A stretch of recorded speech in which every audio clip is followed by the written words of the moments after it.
తాజా అంశాన్ని చూస్తున్నాం. గ్యాంగ్స్టర్ అయూబ్ ఖాన్ ను టాస్క్ ఫోర్స్ పోలీసులు విచారిస్తున్నారు. ఇక దీనికి సంబంధించి మరింత సమాచారం మా ప్రతినిధి తిరుపాల్ నుండి తెలుసుకుందాం. తిరుపాల్, ఈ విచారణకు సంబంధించి ప్రస్తుత తాజా సమాచారం తెలియజేయండి.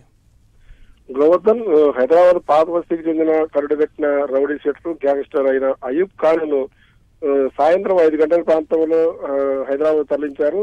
నిన్న ముంబై అంతర్జాతీయ విమానాశ్రయంలో ఆయనను అదుపులో తీసుకున్న పోలీసులు ఈ సాయంత్రం ఆయన హైదరాబాద్ తీసుకొచ్చారు. ఇతను దాదాపు పాతబస్తీ ప్రాంతంలో 50కి పైగా కేసుల్లో నిందితుడు.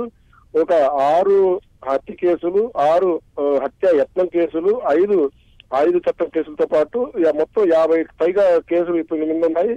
ఇతని పైన పీడీ యాక్ట్ కూడా 2014లో ప్రవేశపెట్టారు. అయితే ఈ పీడీ యాక్ట్ కింద ఇతన్ని అరెస్టు చేసే సమయంలోనే ఇతను పోలీసులు కళ్ళు కప్పి ఇక్కడి నుంచి సౌదీకి పారిపోయాడు.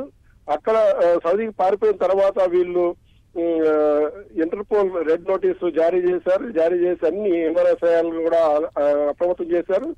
నిన్న ముంబై అంతర్జాతీయ విమానాశ్రయంలో అతను వచ్చినప్పుడు ఆయన్ను అక్కడ ఉన్న పోలీసులు అదుపులో తీసుకొని మనకు హైదరాబాద్ పోలీసులు సమాచారం అందించడంతో ఇక్కడి నుంచి మన టాస్క్ ఫోర్స్ పోలీసులు ముంబైకి వెళ్లి ముంబైలో అదుపులో తీసుకొని ఈ సాయం తీసుకొచ్చారు. ఇతను సంబంధించి టాస్క్ ఫోర్స్ పోలీసులు ఇప్పటికే విచారణ ప్రారంభించారు. ఇతను రేపు మీడియా ముందు ప్రవేశపెట్టే అవకాశాలున్నాయి. 24 గంటల లోపల అరెస్టు చూపించాల్సి ఉన్నందున రేపు ఇతని కోర్టులో హాజరుపెడతారు. మళ్ళా తిరిగి కస్టడీకి తీసుకొని ఆ తర్వాత విచారిస్తామని చెప్పేసి పోలీసులు చెప్తున్నారు. ధన్యవాదాలు తిరుపాల్, సమాచారాన్ని అందించినందుకు.